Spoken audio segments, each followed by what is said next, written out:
तो सबसे पहले हम बिहार लोहार अनुसूचित जनजाति जागृति मंच के वर्तमान अध्यक्ष जी हैं, उनसे मिलवाते हैं। विजय विश्वकर्मा जी। सर, आर्चा न्यूज पे आपका बहुत बहुत स्वागत है। धन्यवाद। सर, जैसे बिहार लोहार अनुसूचित जनजाति जागृति मंच क्या हर साल इस तरह का आयोजन करता है? पिछले साल से यह कार्यक्रम चल रहा है।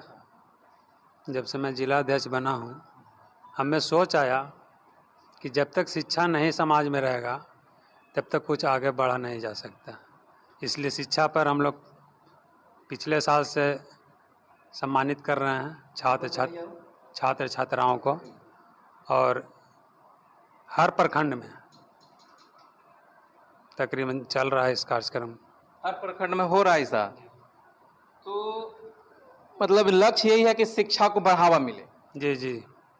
तो क्या मतलब लग रहा है कि हमारे समाज में, जैसे लोहार समाज में, शिक्षा का स्तर किस स्तर तक बढ़ा है? शिक्षा का स्तर तो हमारा समाज जो है अति पिछड़ा एकदम है। हम लोग देख ही रहे हैं, पूर्व में हम लोग का एसटी का आरक्षण मिला था, उसको आरक्षण छीन लिया गया, और केंद्र सरकार के बार बार आग्रह के बाद भी वह केंद्र सरकार हम लोग के आरक्षण अभी तक नहीं लागू कर रहा है। तो इसका भी हम लोग मुहिम छेड़े हुए हैं। जैसे बच्चों के भविष्य के बारे में सोच रहे हैं सर, तो आरक्षण तो बहुत जरूरी है। कुछ लोग यहाँ बोल भी रहे थे कि आरक्षण क्यों जरूरी है, लेकिन आरक्षण तो जरूरी है। तो उसके लिए मतलब क्या ठोस कदम उठाया जा रहा है आपके समाज के द्वारा? जैसे पहले हम लोग का आरक्षण जो मिला बीच में, तो उसमें बहुत सारे सीट खाली रह गया एसटी का, जो फुलफिल नहीं किया गया। लेकिन उस देखते हुए कि फुलफिल नहीं हुआ, इसलिए हम इस पर मुहिम छेड़ें कि बच्चा अच्छा पढ़े, इसलिए टॉपर लोग को मैं सम्मानित करने का काम किया है। अच्छा, बच्चा यदि अभी जो लोहार जाति है, यदि वो जाति सर्टिफिकेट, जाति प्रमाण पत्र बनाने जाता है, तो अभी किस कैटेगरी में बन रहा है उसका?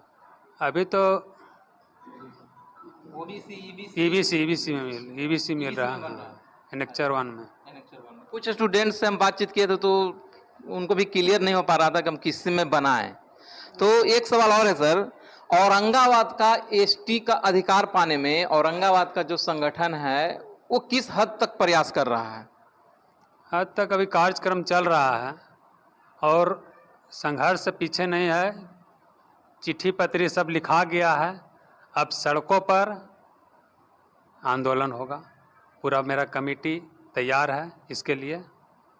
तो कितना दिन तक मतलब लग रहा है कि हम संघर्ष करके अपना अधिकार प्राप्त कर लेंगे? जब तक हम लोग का संघर्ष चालू रहेगा, जब तक हम लोग का अधिकार मिल नहीं जाएगा। कब से शुरू होगा? चालू है संघर्ष, तो चालू है। रास्ता रोड पे सड़क पे संघर्ष हो रहा है सर? हाँ, बिल्कुल हो रहा है। मैं तो सबसे पहले आर्चा न्यूज को धन्यवाद देते हैं कि इस प्रतिभा सम्मान समारोह को आपने कवरेज करने का काम किया। इसके लिए आपको बहुत बहुत धन्यवाद पहले। और संघर्ष तो मेरा जारी है। और संघर्ष के लिए जो है सरकार सुनती नहीं है। किस हद तक जा सकते हैं संघर्ष में? किसी हद तक हम लोग जाने को तैयार हैं। 2 तारीख को रेल रोको आंदोलन का भी कार्यक्रम रखा गया है पटना में। उसमें हम लोग सक्रिय भाग ले रहे हैं। वहाँ से भी अगर सरकार नहीं सुनती है तो आने वाले समय में हम लोग गांधी मैदान भरने का प्रयास करेंगे। चूँकि 2023 ही हम लोग का समय है, 24 में आने वाला इलेक्शन है, इसी में हम लोग कर लें और संघर्ष के माध्यम से लेकर ही रहेंगे, इसमें नो डाउट। 2 तारीख को उन्होंने बताया 2 तारीख को रेल रोको अभियान है, या जो भी आंदोलन छेड़ने जा रहे हैं आप लोग। तो अभी तक जो देखा जा रहा है, सरकार के खिलाफ कोई भी आंदोलन हो रहा है तो सरकार लगभग उसको कुचलने का प्रयास कर रही है। जैसे शिक्षक भी, बिहार में भी आंदोलन की बात की जाए तो शिक्षक का जो भी आंदोलन है कुचलने का ही प्रयास किया गया, सफल नहीं होने दिया गया। केंद्र सरकार की बात किया जाए तो अभी कोई भी आंदोलन सफल नहीं होने दे रही है। तो आप लोग तो क्या उम्मीद है, क्या संभावना है कि आप लोग का आंदोलन सफल होगा? देखिए, पहले नंबर मैं स्पष्ट कर दूं कि कोई भी आंदोलन बेकार नहीं जाता। चाहे वह जैसा भी आंदोलन हो, आप इतिहास देख लें कि एक व्यक्ति भी अगर सड़क पर आया है और अपने आगे शहादत दी है तो आज नहीं तो कल उसका प्रतिफल देखने के लिए मिला है। तो हम लोग का पूर्ण विश्वास है कि जल्दी तो नहीं, लेकिन सरकार को आज न कल उसको झुकना पड़ेगा।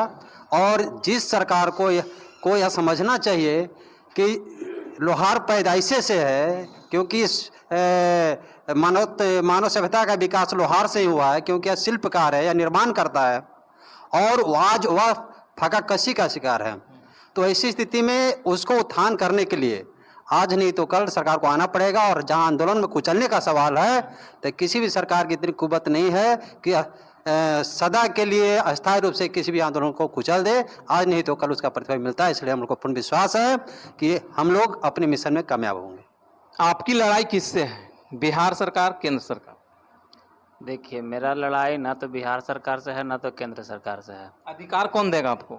अधिकार तो अभी केंद्र सरकार देगा, क्योंकि लड़ाई का कई बार टर्न हुआ, लेकिन मूल रूप से अभी जो लड़ाई है वो केंद्र सरकार के पास है। केंद्र सरकार के ही पास मेरा मुख्य रूप से लड़ाई है। केंद्र सरकार के माध्यम से ही मेरा अधिकार मिलेगा। तो हम लोग अभी ज़्यादा से ज़्यादा फोकस केंद्र सरकार के ऊपर करेंगे, केंद्र सरकार के ऊपर दबाव बनाएंगे। जैसे 2 तारीख को रेल रोको अभियान होगा, तो ये कड़ी दर कड़ी आंदोलन हम लोग चल रहा है।